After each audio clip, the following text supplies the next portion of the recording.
قرآن کریم میں داؤد علیہ الصلاۃ والسلام وہ دوسری شخصیت ہیں کہ جن کو اللہ رب العالمین نے اس بات کا حکم دیا اور اس بات کا ادراک کروایا، یہ اظہار کیا کہ آپ خلیفہ ہیں۔ اس سے پہلے یہ بات آدم علیہ الصلاۃ والسلام کے متعلق کہی گئی، اور وہ آیت بڑی مشہور ہے، وَإِذْ قَالَ رَبُّكَ لِلْمَلَائِكَةِ إِنِّي جَاعِلٌ فِي الْأَرْضِ خَلِيفَةً، اور جب آپ کے رب نے فرشتوں سے کہا کہ میں زمین پر ایک خلیفہ بنانے والا ہوں۔ خلیفہ کا معنی کیا ہے؟ خلیفہ کا عام طور پہ معنی یہ ہوتا ہے کہ کسی کا جانشین ہونا، کسی کا نائب ہونا، کسی کی جگہ سنبھالنا، جبکہ نہ تو اللہ سبحانہ و تعالی کا کوئی جانشین ہو سکتا ہے، نہ اللہ کی جگہ کوئی لے سکتا ہے، اور نہ ہی اللہ کا نائب کوئی ہو سکتا ہے۔ تو پھر خلیفہ کا معنی یہاں کیا کیا جائے گا؟ خلیفہ یہاں پر اس معنی میں ہے کہ یہ عزت اور شرف کا مقام ہے جو اللہ نے انسانوں کو عطا کیا ہے۔ انسانوں میں خصوصاً انبیاء کو ملا ہے اور عموماً تمام انسانوں کو ملا ہے۔ صرف یہی بات اللہ رب العالمین نے ان دو پیغمبروں سے نہیں کہی، آدم علیہ الصلاۃ والسلام سے اور داؤد علیہ الصلاۃ والسلام سے یہ بات کہی تو گئی ہے، لیکن ساری انسانیت کو بھی اللہ رب العالمین نے یہ کہا، اور وہ عام ہے، اور وہ آیت ہے سورۃ الاعراف کی آخری آیت، وَهُوَ الَّذِي جَعَلَكُمْ خَلَائِفَ فِي الْأَرْضِ، اللہ وہ ذات ہے کہ جس نے تمہیں زمین میں خلافت عطا فرمائی ہے، اور اللہ رب العالمین نے ہمیں یہ بلند مقام اور شرف عطا کیے ہے جو دنیا کی کسی اور مخلوق کو نہیں ملا، اسی لیے ہمیں اشرف المخلوقات کہا جاتا ہے۔ یہاں داؤد علیہ الصلاۃ والسلام کو اللہ رب العالمین نے خلیفہ کہہ کر مخاطب کیا، کس اعتبار سے؟ کہ اللہ رب العالمین نے آپ کو حکومت عطا کی ہے، لہٰذا اب آپ کے کرنے کا کام کیا ہے؟ اللہ رب العالمین نے دو حکم دیے، اس آیت کے اندر دو حکم دیے، ایک یہ ہے کہ یہ کام کرنا ہے، اور دوسرا یہ ہے کہ یہ کام نہیں کرنا۔ حکومت کی کامیابی کا اللہ رب العالمین نے اصول دیا ہے۔ پہلے تو ہمیں ہماری حیثیت سمجھائی ہے کہ آپ ہے کیا؟ آپ اللہ رب العالمین کے مقرر کردہ اس کی طرف سے ملنے والی ایک عزت اور اس کے شرف کے حامل ہیں۔ حکومت سب کو نہیں ملتی۔ میں نے انہی آیات کی تفسیر میں آپ کے سامنے یہ بات بھی رکھی تھی کہ ہر بندے کو اللہ نے حکومت عطا کی ہے، اور کل قیامت والے دن اس کی حکومت کے متعلق، اس کی ذمہ داری کے متعلق اس سے سوال کیا جائے گا۔ داؤد علیہ السلام کی حکومت چونکہ بڑے لیول کی تھی، تو اللہ رب العالمین نے پہلے ان کو اس بات کی طرف اشارہ دے کر کہ بندہ سمجھ جائے کہ میں ہوں کیا، میری حیثیت کیا ہے۔ آپ اللہ رب العالمین کے مقرر کردہ خلیفہ ہیں۔ جو آپ کو مقام اللہ نے دیا ہے وہ دوسروں کو نہیں دیا۔ جیسا کہ میں یہ کہوں کہ کلاس میں ان صاحب کو جو مقام ملا ہے وہ کسی اور کو نہیں ملا، یا یوں کہہ لیں کہ جس جگہ پر یہ بیٹھے ہیں اس جگہ پر کوئی اور نہیں بیٹھا ہوا، سامنے والے جس جگہ پر بیٹھے ہیں اس جگہ پر کوئی اور نہیں بیٹھا۔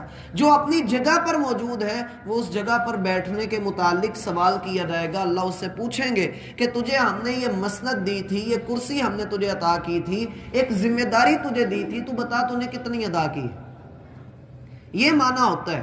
وگرنہ اللہ کی طرف سے جو منصب ملتے ہیں، جو انعامات ملتے ہیں، عام انسان تو ان کو جب اپنے اوپر محسوس کرتا ہے، اللہ کی نعمتیں اس کے اوپر آتی ہیں، تو انسان بجائے یہ کہ اللہ رب العالمین کے سامنے جھکے وہ اکڑ جاتا ہے۔ وہ یوں سمجھتا ہے کہ مجھے پرمٹ مل گیا ہے، میں جنت میں جانے والا بن گیا، میں ہی جنت کا دروازہ کھلواؤں گا۔ جبکہ انبیاء کا ایمان کیا ہوتا ہے کہ ان پر اللہ رب العالمین ذمہ داریاں ڈالتے ہیں، انعامات ان کے اوپر کرتے ہیں، ان کو اللہ بلند مقام عطا کرتے ہیں، اور انبیاء جھکتے چلے جاتے ہیں کہ اللہ اتنی بڑی ذمہ داری ہم کیسے ادا کریں گے۔ اور یہ کوئی عام بات نہیں ہے، اس پر کئی ایک واقعات شاہد ہیں، جیسا کہ سیدنا عبداللہ بن مسعود رضی اللہ عنہ بیان کرتے ہیں کہ رسول اللہ صلی اللہ علیہ وسلم نے مجھے بلایا اور کہا کہ عبداللہ مجھے قرآن سناؤ۔ تو میں نے کہا ہے اللہ کے رسول قرآن تو آپ پر نازل ہوا ہے، تو اللہ کے رسول صلی اللہ علیہ وسلم نے فرمایا کہ میرا دل کرتا ہے میں دوسروں سے سنوں، تو میں نے آپ پر قرآن کی تلاوت شروع کی، سورۃ النساء میں نے پڑھنی شروع کی، شروع سے میں پڑھتا گیا حتیٰ کہ میں اس آیت پر پہنچا، فَكَيْفَ إِذَا جِئْنَا مِن كُلِّ أُمَّةٍ بِشَهِيدٍ وَجِئْنَا بِكَ عَلَى هَؤُلَاءِ شَهِيدًا۔ آیت کا ترجمہ ایسا ہے کہ جس سے بندے کو لگتا ہے کہ یہ اللہ نے اپنی بہت بڑی نعمت کا ذکر کیا ہے۔ ترجمہ یہ ہے کہ اے محمد صلی اللہ علیہ وسلم، کیا وہ منظر ہوگا کہ جب ہر امت کے اوپر ایک گواہ بلایا جائے گا اور وہ اپنی قوم کے بارے میں گواہی دے گا کہ میں نے ان تک اللہ کا پیغام پہنچایا، اور اللہ آپ کو ساری امتوں پر گواہ بنا کر کھڑا کرے گا۔ یہ اللہ کا بہت بڑا احسان ہے، بہت بڑا درجہ ہے جو کسی اور نبی کو عطا نہیں ہوا۔ سیدنا عبداللہ بن مسعود کہتے ہیں میں جب اس آیت پر پہنچا تو آپ نے اشارہ کیا کہ بس کرو، میں نے سر اٹھا کر آپ کو دیکھا تو آپ کی آنکھوں سے آنسو رواں تھے اور آپ کانپ رہے تھے۔ میں نے پوچھا اللہ کے رسول کس چیز نے آپ کو رلایا؟ تو آپ علیہ الصلوۃ والسلام نے فرمایا کل قیامت کے دن میں کیسے اللہ رب العالمین کے سامنے کھڑا ہوں گا، میں کیسے اس مقام پر جاؤں گا کہ ساری امتوں پر میں نے گواہی دینی ہے۔ تو منصب جو عطا ہوتے ہیں وہ دراصل ذمہ داریاں ہوتی ہیں۔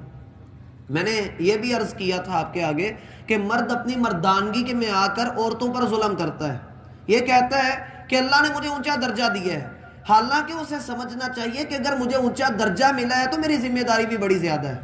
اسی لیے تو اللہ کا فرمان ہے عسیٰ ان تکرہوا شیئا ویجعل اللہ فیہ خیرا کثیرا۔ تمہیں عورت کی کوئی بات بری لگتی ہے، ناپسند لگتی ہے تو کوئی بات نہیں، خامیاں سب میں ہوتی ہیں، خوبیاں میں سب میں ہوتی ہیں، ہر انسان مکمل نہیں ہوتا، خامیاں مجھ میں بھی ہیں، خوبیاں مجھ میں بھی ہیں، صرف یہی نہیں کہ ایک میں خامیاں ہی خامیاں ہیں اور ایک میں خوبیاں ہی خوبیاں ہیں، ایسا کچھ بھی نہیں ہے۔ یہ کمال صرف اللہ کے پاس ہے کہ اللہ کے پاس خوبیاں ہی خوبیاں ہیں اور وہ ہر طرح کی خامی سے پاک ہے، اور جو انسان ہیں ان کے اندر یہ چیز موجود نہیں ہے۔ تو بندے کو چاہیے کہ وہ اپنی گھر والی کے ساتھ حسن سلوک کرے، اگر دن کے اندر وہ 100 کام کرتی ہے 90 اس سے غلط ہو جاتے ہیں تو 10 پر ان کی تعریف کرے، اگلے 90 بھی وہ خود ٹھیک کر لے گی۔ مرد کو اللہ رب العالمین نے جو درجہ دیا ہے، تو بات ہی درجے کی کہ اللہ نے داؤد علیہ السلام کو مخاطب کر کے کہا کہ ہم نے آپ کو خلیفہ بنایا ہے، اب آپ نے کرنا کیا ہے؟ فاحکم بین الناس بالحق، لوگوں کے درمیان جتنے فیصلے کرنے ہیں وہ حق کے ساتھ کرنے ہیں۔ حق کیا ہے؟ حق اس کی بہت ساری تعریف کی گئی ہے، لیکن یہاں حق جن معنوں میں ہے وہ یہ ہے کہ آپ نے لوگوں کے درمیان فیصلہ اپنے اوپر نازل ہونے والی کتاب زبور اور اللہ کے حکم کے مطابق کرنے۔ یوں کہہ لیں کہ ہمیں اللہ نے کہا کہ قرآن اور سنت کے مطابق آپس میں فیصلے کرنے ہیں، اس سے باہر نکل کر فیصلہ نہیں کرنا۔ آپ دنیا کا کوئی معاملہ اٹھا کر لے آئیں، قرآن و سنت اس کے بارے میں آپ کی رہنمائی ضرور کرے گا، لیکن اگر بندہ اپنی طرف سے قانون بنا لے تو میرا بھائی انسان خود تو ناقص ہے ہی، اس کا بنایا ہوا قانون بھی ناقص ہے۔ ایک معاشرے کے اندر جب ہم رہتے ہیں، آپ میں سے اکثر لوگ ایسے ہیں جو کپڑے کا کاروبار کرتے ہیں، کچھ ایسے ہیں جو کورا کپڑا بیچتے ہیں، کچھ ایسے ہیں جو اس کی فنشنگ کروا کر اس کو ڈائی کروا کر پھر بیچتے ہیں، کچھ ایسے ہیں جو سوٹ بیچتے ہیں، کچھ ایسے ہیں جو کپڑا میٹروں میں بیچتے ہیں، کچھ ایسے ہیں جو تھان میں بیچتے ہیں۔ ہر ایک اپنی اپنی جگہ پر کام کر رہا ہے، آپ سارے آپس میں برابر نہیں ہیں۔ اگر ایسا ہو کہ آپ کو کہہ دیا جائے کہ جیسے دل کرتا ہے کر گزریے، تو ہر بندہ جس کے پاس 4 پیسے ہیں وہ 2 پیسے والے کو تو دبانا شروع کر دے گا۔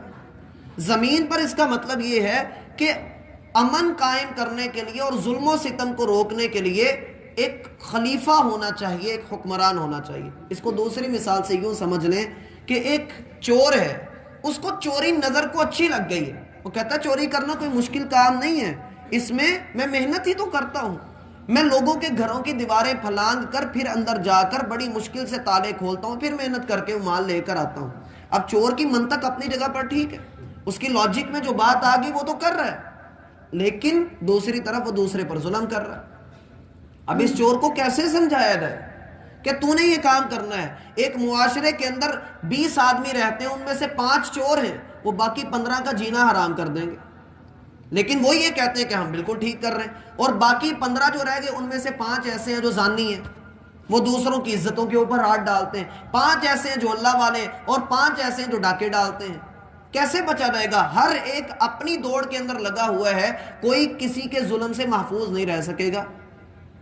تو ایسی صورت میں ایک حکومت ہونی چاہیے، ایک نظام ہونا چاہیے جو لوگوں کو سیدھی راہ کی طرف رہنمائی دے، اور وہ کیا ہے؟ فَاحْكُمْ بَيْنَ النَّاسِ بِالْحَقِّ، لوگوں کے درمیان حق کے ساتھ فیصلہ کیجئے جو اللہ نے نازل کیا ہے۔ قانون اپنا نہ بنائیے، قانون وہی ہے جو اللہ نے دیا ہے۔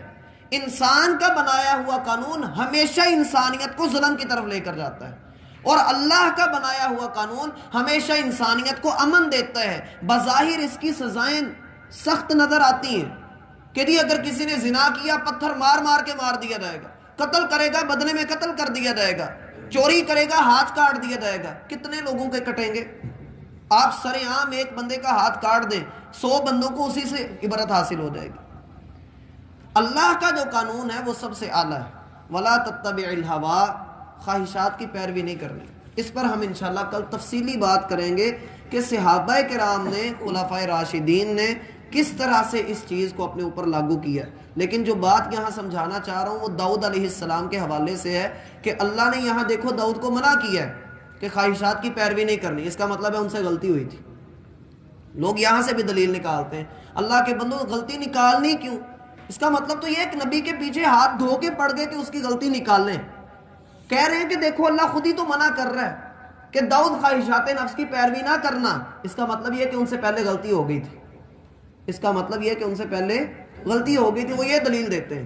تو میرا بھائی پھر قرآن کی ان آیات کو ہم کیا کہیں گے جس میں اللہ نے اپنے نبی محمد صلی اللہ علیہ وسلم کو مخاطب کر کے کہا لا تکونن من المشرکین، اے محمد مشرک نہ ہو جائیے گا۔ تو ہم کیا کہیں گے؟ نعوذ باللہ، اللہ کے رسول نے شرک کیا ہے۔ اللہ کے رسول نے، اللہ رب العالمین نے ایک جگہ پر کہا لا تکونن من الجاہلین۔ اس کا ترجمہ آپ سمجھ سکتے ہیں کہ آپ ان لوگوں کے ساتھ نہ ہو جائیں۔ تو اللہ رب العالمین، کیا اللہ کے رسول صلی اللہ علیہ وسلم جاہلین کے ساتھ تھے؟ کبھی بھی نہیں۔ تو اس کا معنی کیا ہوگا؟ اللہ نے قرآن میں ایک جگہ پر اپنے نبی کو بھی کہا وَلَا تَتَّبِعْ أَهْوَاءَهُمْ، اے محمد صلی اللہ علیہ وسلم کافروں کی خواہشات کی پیروی نہیں کرنی۔ تو کیا اللہ کے رسول ان کی خواہشات کی پیروی کرتے تھے؟ نہیں کرتے تھے، کبھی بھی نہیں کی، کبھی زندگی میں آپ نے ایسا کام نہیں کیا۔ تو پھر اللہ منع کیوں کر رہا ہے؟ اس لیے کہ تاکید رہے، تاکید کی ہے۔ اگر کوئی نہیں بھی کر رہا، مثال کے طور پہ 100 بندوں میں سے 2 نے غلطی کی ہے، تو اللہ کے رسول کا طریقہ کار کیا ہوتا تھا؟ آپ منبر پر کھڑے ہوتے اور کہتے کچھ لوگ ایسے ہیں، نام بھی نہیں لیتے تھے، کچھ لوگ ایسے ہیں جو ایسے کام کرتے ہیں، باقی 98 کو نصیحت ہو جاتی تھی۔ مسلمانوں کو کہہ دیتے تھے مسلمانوں کی جماعت آج کے بعد ایسا نہیں کرنا۔ تو اس کا کیا مطلب ہوا؟ کیا باقی سب بھی غلط ہیں؟ ہرگز نہیں۔ تو یہاں پر اللہ اپنے نبی داؤد کو یہ کہہ رہے ہیں کہ تاکید کی جا رہی ہے کہ خواہشات کے پیچھے نہیں لگنا۔ اس کا جو معنی ہے انشاءاللہ ہم کل پڑھیں گے۔ اللہ رب العالمین ہمیں سمجھنے کی توفیق عطا فرمائے۔ سبحانک اللہم و بحمدک اشہد ان لا الہ۔ قرآن کریم میں